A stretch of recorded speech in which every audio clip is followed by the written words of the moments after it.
Hello, my beautiful red bone, yellow bone, caramel, bronze, butter, pecan, cocoa, chocolate, mocha, Exoticals. Welcome to the Pretty Girl Club.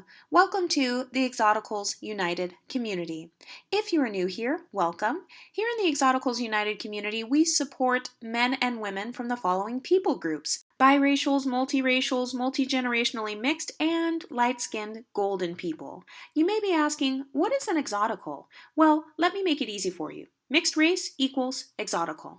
Looking mixed equals exotical. When I use the term mixed race, I am referring to those with 25% or more non-black ancestry. Has anyone else noticed in the black community there is a lack of empathy for beautiful light-skinned women?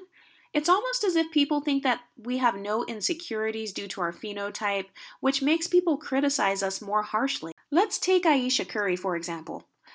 A while back, she went on the Red Table Talk with Jada Pinkett Smith, another MLS woman who was interviewing Aisha about her relationship with Steph Curry. Aisha admitted that she felt a little insecure and threatened by the amount of attention her husband was getting compared to her. Steph Curry is a famous NBA player who gets a lot of attention, and Aisha Curry felt like she didn't really get a lot of attention compared to him. Black YouTube ripped her to shreds.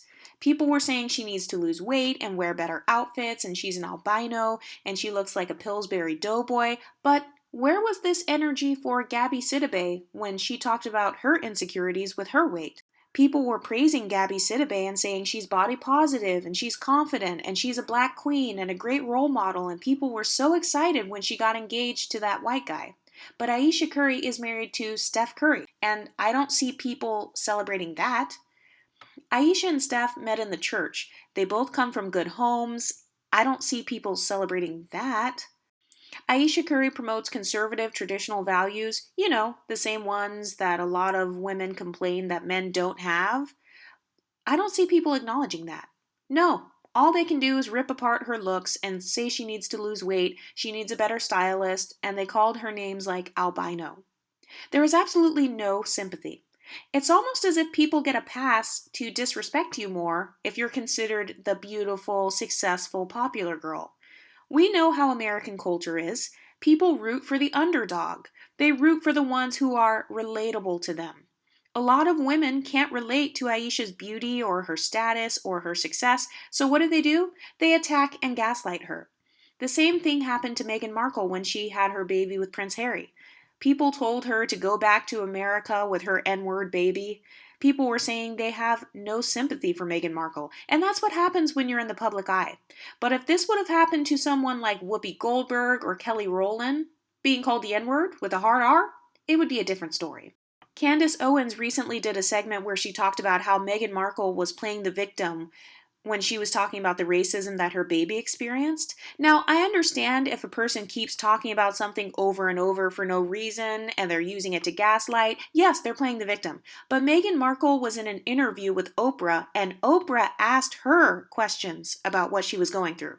So what is Meghan supposed to say? Oh, no, I can't answer any questions about what I've gone through because I don't want to play the victim. So Oprah, let's cancel the show. As a matter of fact, I'll just pretend like I've never been through anything in my life. I'll just pretend to be a perfect, prim and proper princess who has never gone through anything. No, she can't do that, because then people will call her stuck up and overprivileged. So Meghan has faced the typical stereotypes that most of us face in the Exoticals United community. If we don't talk about anything we've gone through, we think we're better than others, and we're looking down on people. But if we do talk about what we've gone through, we're the damsel in distress and crying light-skinned tears, like Aisha Curry. I've noticed there's a pattern in the black community where a lot of people like to ignore our strengths while emphasizing our weaknesses. For example, if you look too pretty, you think you're better, you're conceited and vain. So if you downplay your beauty, like Aisha Curry does by dressing more modestly, you look like a Pillsbury Dough housewife. So once again, everything you do is wrong. You're damned if you do and damned if you don't. The same thing happened with Doja Cat. People practically exiled her from the black community when she was on that video chat with guys who were supposedly white supremacists. People were saying they wanted nothing to do with her because she's not really black anyway and shouldn't represent the black community.